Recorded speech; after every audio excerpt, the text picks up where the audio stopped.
Samyutta Nikaya, SN. Translated by Bhikkhu Sujato. SUT-central.net. 013, SN.3.11-SN.3.20. Link Discourses 3. 2 Childless SN.3.11. 7 Matted hair ascetics. At one time the Buddha was staying near Savatthi in the eastern monastery, the stilled longhouse of Megara's mother. Then in the late afternoon, the Buddha came out of retreat and sat outside the gate. Then King Pasenadi of Kosala went up to the Buddha, bowed, and sat down to one side. Now at that time 7 matted hair ascetics, 7 Jain ascetics, 7 naked ascetics, 7 one-cloth ascetics, and 7 wanderers passed by not far from the Buddha. Their armpits and bodies were hairy, and their nails were long, and they carried their stuff with shoulder poles. Then King Pasenadi got up from his seat, arranged his robe over one shoulder, knelt with his right knee on the ground, raised his joined palms toward those various ascetics, and pronounced his name 3 times, Sirs, I am Pasenadi, king of Kosala. I am Pasenadi, king of Kosala. Then, soon after those ascetics had left, King Pasenadi went up to the Buddha, bowed, sat down to one side, and said to him, Sir, are they among those in the world who are perfected ones or who have entered the path to perfection? Great King, as a layman enjoying sensual pleasures, living at home with your children, using sandalwood imported from Kasi, wearing garlands, perfumes, and makeup, and accepting gold and money, it's hard for you to know who is perfected or on the path to perfection.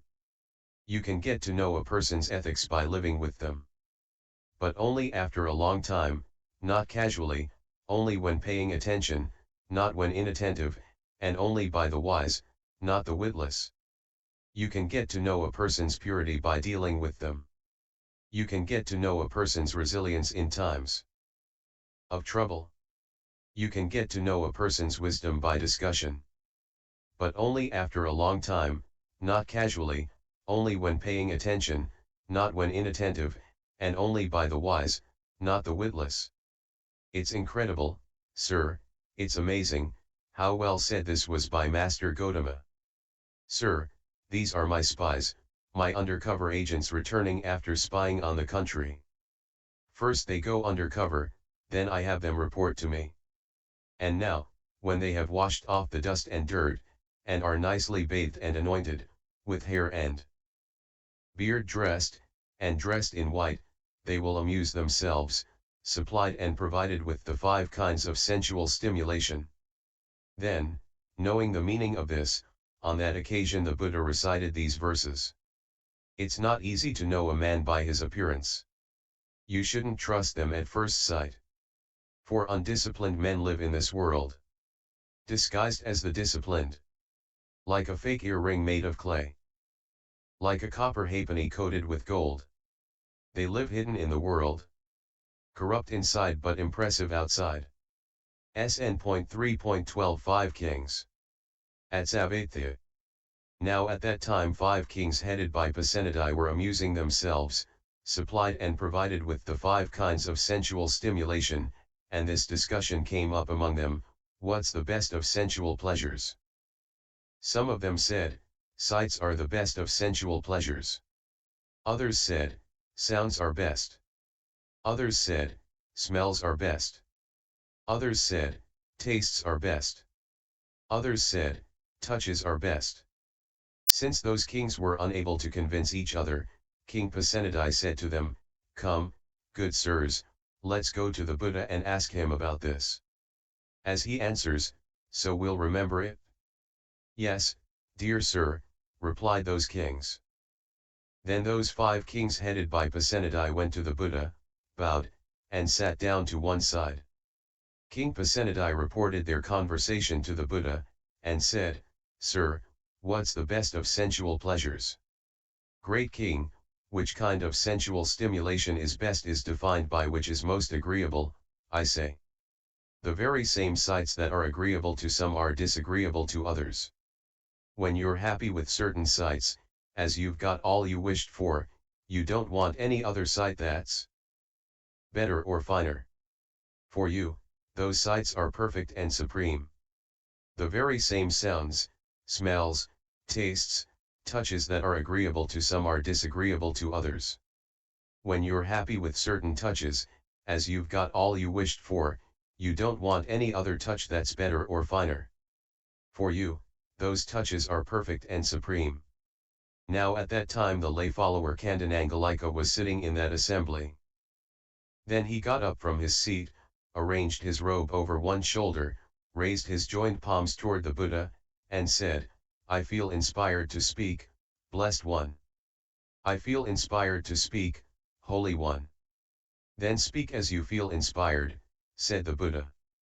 Then the lay follower Kandanangalika extolled the Buddha in his presence with an appropriate verse. Like a fragrant pink lotus that blooms in the morning, its fragrance unfaded. See Angiraza shine, bright as the sun in the sky. Then those 5 kings clothed Kandanangalika with 5 upper robes. And Kandanangalika in turn endowed the Buddha with these robes. SN.3.13 A bucket of rice. At Savatya. Now at that time King Pasenadi of Kosala used to eat rice by the bucket. Then after eating King Pasenadi of Kosala went up to the Buddha, huffing and puffing. He bowed and sat down to one side. Then, knowing that King Pasenadi was huffing and puffing after eating, on that occasion the Buddha recited this verse. When a man is always mindful, knowing moderation in eating, his discomfort diminishes, and he ages slowly, taking care of his life. Now at that time the Brahmin student Sudarsana was standing behind the king. Then King Pasenadi addressed him, "Please, dear Sudarsana, memorize this verse in the Buddha's presence and recite it to me whenever I am presented with a meal. I'll set up a regular daily allowance of $100 for you." "Yes, Your Majesty," replied Sudarsana. He memorized that verse in the Buddha's presence, and then whenever the king was presented with a meal he would repeat it. When a man is always mindful, knowing moderation in eating, his discomfort diminishes, and he ages slowly, taking care of his life. Then the king gradually got used to having no more than a pint of rice. After some time King Pasenadi's body slimmed right down. Stroking his limbs with his hands, at that time he was inspired to exclaim, "The Buddha truly has compassion for me in both the good of the present life and the good of the next life." SN.3.14 Battle, 1st. At Savatya. Then King Ajatasattu Videhaputa of Magadha mobilized an army of 4 divisions and marched to Kasi to attack King Pasenadi of Kosala. When King Pasenadi heard of this, he mobilized an army of 4 divisions and marched to Kasi to defend it against Ajatasattu. Then the 2 kings met in battle. And in that battle Ajatasattu defeated Pasenadi, who withdrew to his own capital at Savatya. Then several mendicants robed up in the morning and, taking their bowls and robes, entered Savatya for alms. Then, after the meal, when they returned from alms round, they went up to the Buddha, bowed, sat down to one side, and told him what had happened. Then the Buddha said, "Mendicants, King Ajatasattu has bad friends, companions, and associates. But King Pasenadi has good friends, companions, and associates. Yet on this day King Pasenadi will have a bad night's sleep as one defeated." That is what the Buddha said. Victory gives rise to enmity. The defeated sleep badly. The peaceful sleep well. Having left victory and defeat behind. SN.3.15 Battle, 2nd. Then King Ajatasattu Videhaputa of Magadha mobilized an army of 4 divisions and marched to Kasi to attack King Pasenadi of Kosala. When King Pasenadi heard of this, he mobilized an army of 4 divisions and marched to Kasi to defend it against Ajatasattu. Then the 2 kings met in battle. And in that battle Pasenadi defeated Ajatasattu and captured him alive. Then King Pasenadi thought, "Even though I've never betrayed this King Ajatasattu, he betrayed me.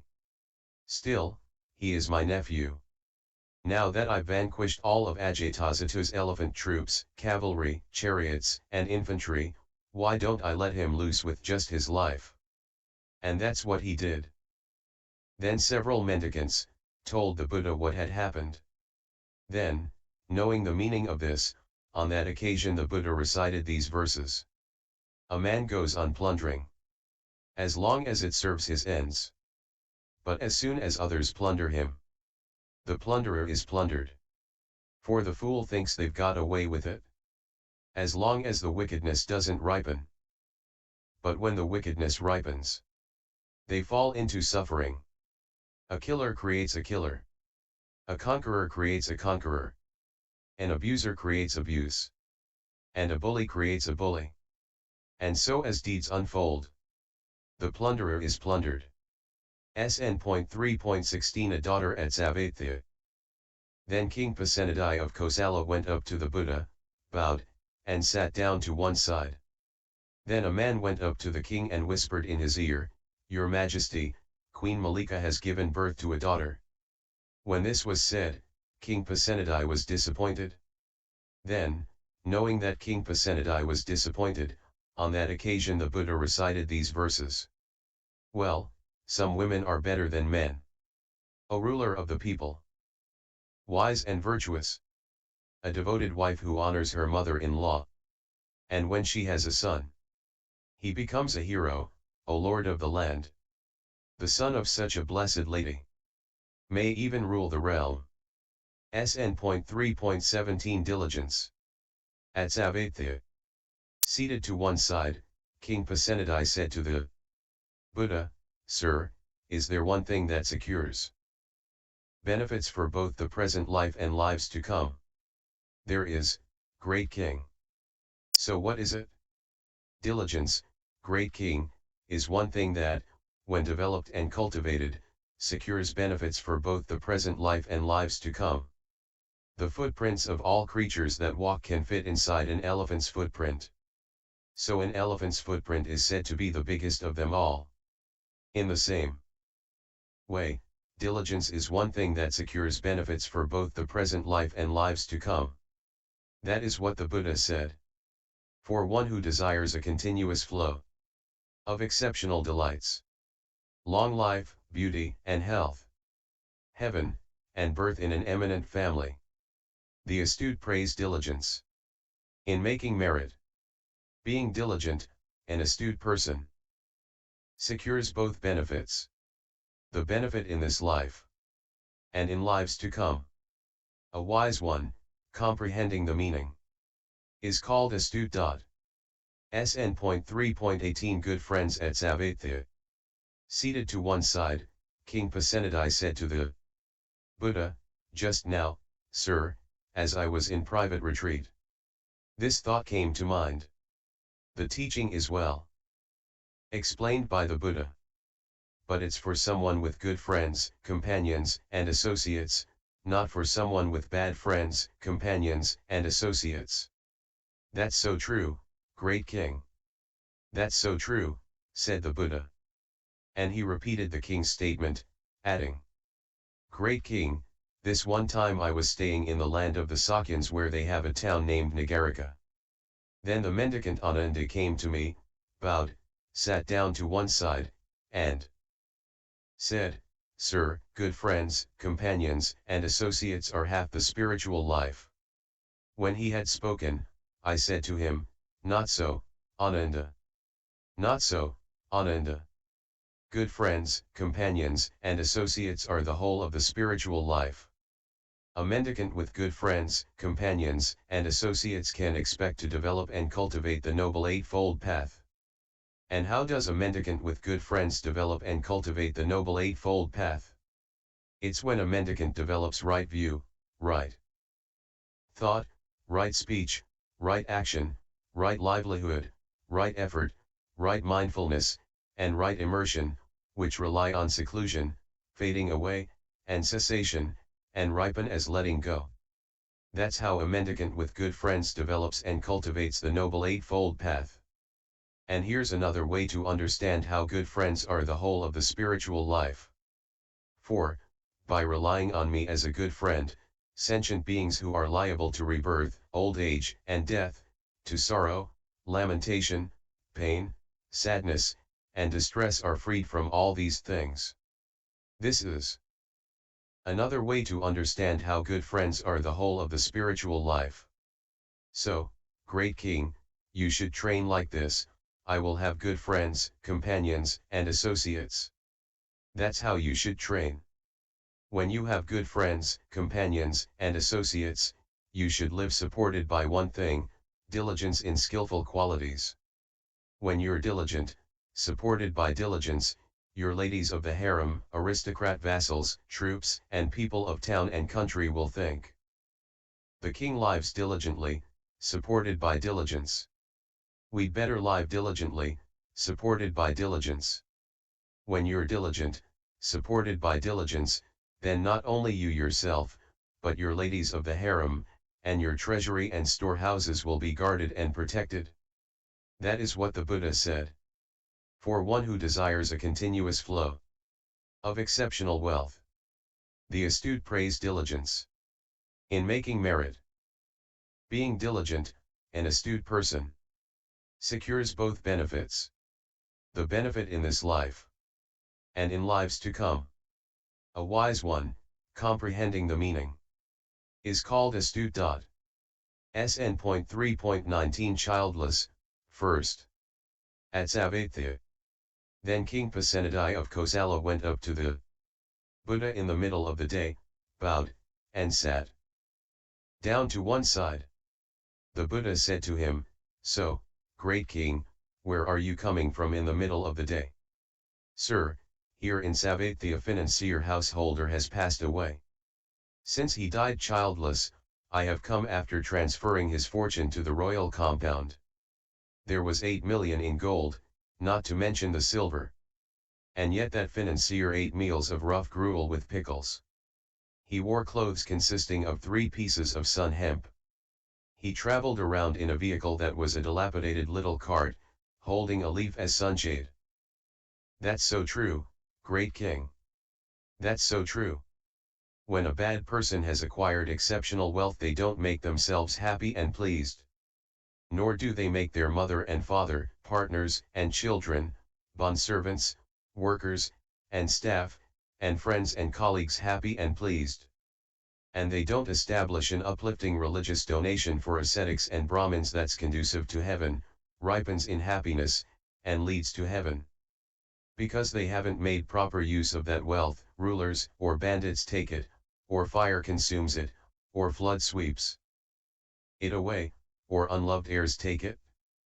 Since that wealth is not properly utilized, it's wasted, not used. Suppose there was a lotus pond in an uninhabited region with clear, sweet, cool water, clean, with smooth banks, delightful. But people don't collect it or drink it or bathe in it or use it for any purpose. Since that water is not properly utilized, it's wasted, not used. In the same way, when a bad person has acquired exceptional wealth, it's wasted, not used. When a good person has acquired exceptional wealth, they make themselves happy and pleased. And they make their mother and father, partners and children, bondservants, workers, and staff, and friends and colleagues happy and pleased. And they establish an uplifting religious donation for ascetics and Brahmins that's conducive to heaven, ripens in happiness, and leads to heaven. Because they make proper use of that wealth, rulers or bandits don't take it, fire doesn't consume it, flood doesn't sweep it away, and unloved heirs don't take it. Since that wealth is properly utilized, it's used, not wasted. Suppose there was a lotus pond not far from a town or village with clear, sweet, cool water, clean, with smooth banks, delightful. And people collected it and drank it and bathed in it and used it for their own purpose. Since that water is properly utilized, it's used, not wasted.